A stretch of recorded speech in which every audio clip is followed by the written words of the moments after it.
കഴിഞ്ഞുപോയ നല്ല കാലത്തിന്റെ ഓർമ്മകളുടെ ആഘോഷമാണ് ഓരോ ഓണക്കാലവും. നമ്മുടെ പ്രിയപ്പെട്ടവരുടെ ഓർമ്മകൾ. ചിലപ്പോൾ അവർ നമ്മളിൽ നിന്നും എന്നേക്കുമായി അകന്നവരായിരിക്കും.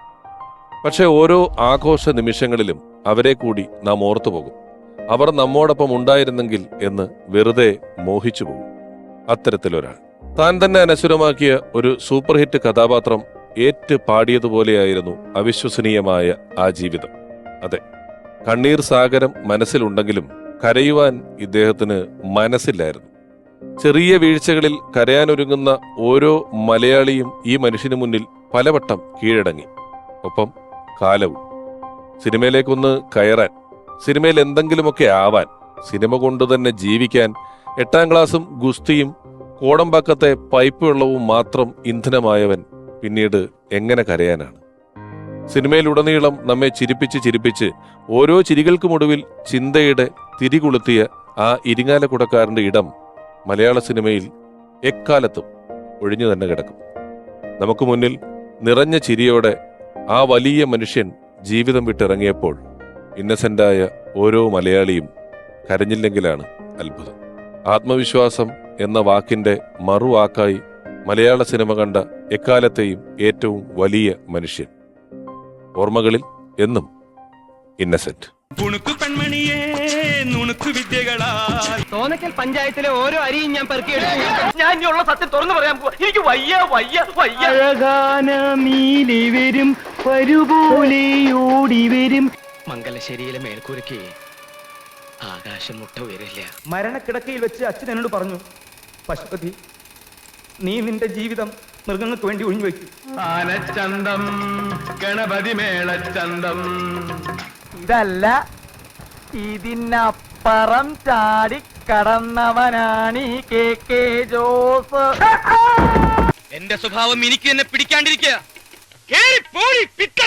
നാലാം നില കേറി പോകണ്ടേ? അടുത്തു വരണ്ട, കാരണവരെ കുത്തും.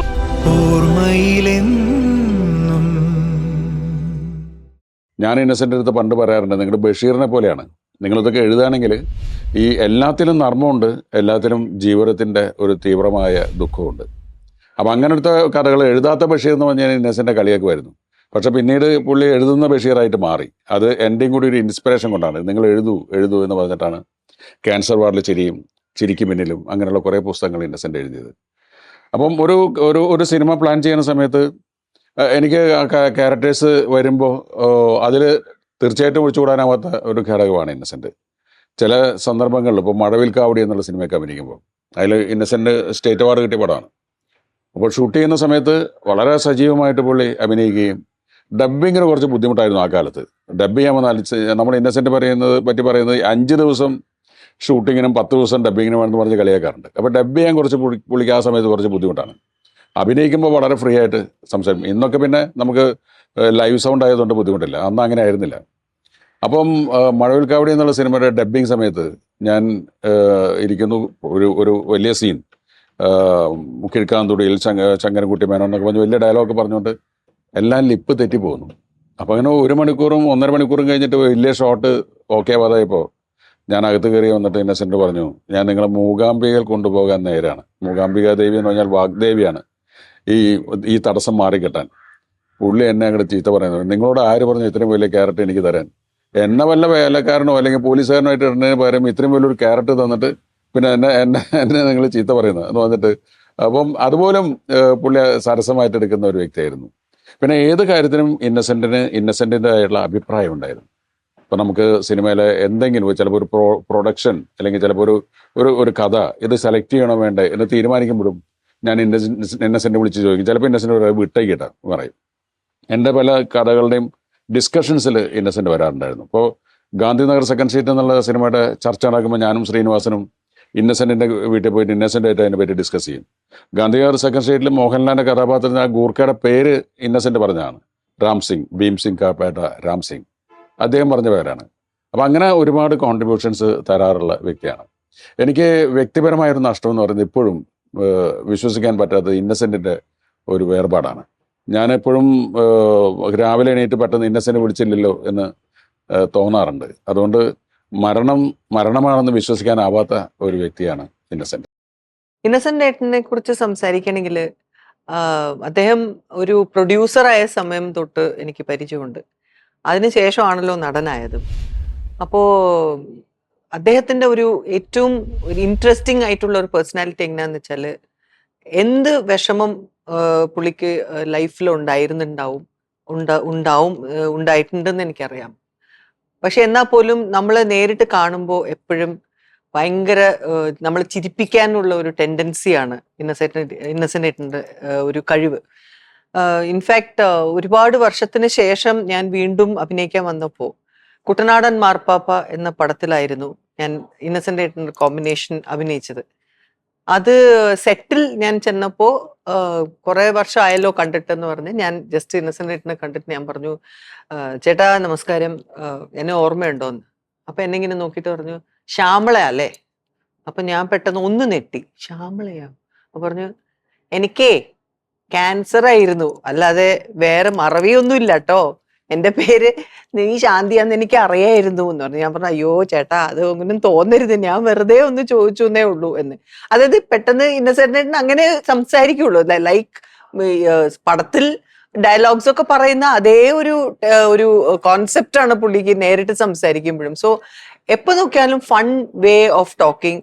നമ്മൾ എല്ലാവരും വിഷമത്തിൽ നമ്മൾ ഇരിക്കുകയാണെങ്കിൽ പോലും വന്ന് ചിരിപ്പിക്കുന്ന ഒരു പ്രകൃതം ആയിരുന്നു. അത്രയും നല്ല ഒരു ഗുഡ് ഹാർട്ടുള്ള ഒരു മനുഷ്യനായിരുന്നു. അദ്ദേഹത്തിനെ പരിചയപ്പെട്ട് അദ്ദേഹത്തിന്റെ കൂടെ അഭിനയിക്കാനുള്ള കുറെ പടങ്ങൾ ഞാൻ അഭിനയിച്ചിട്ടുണ്ട്.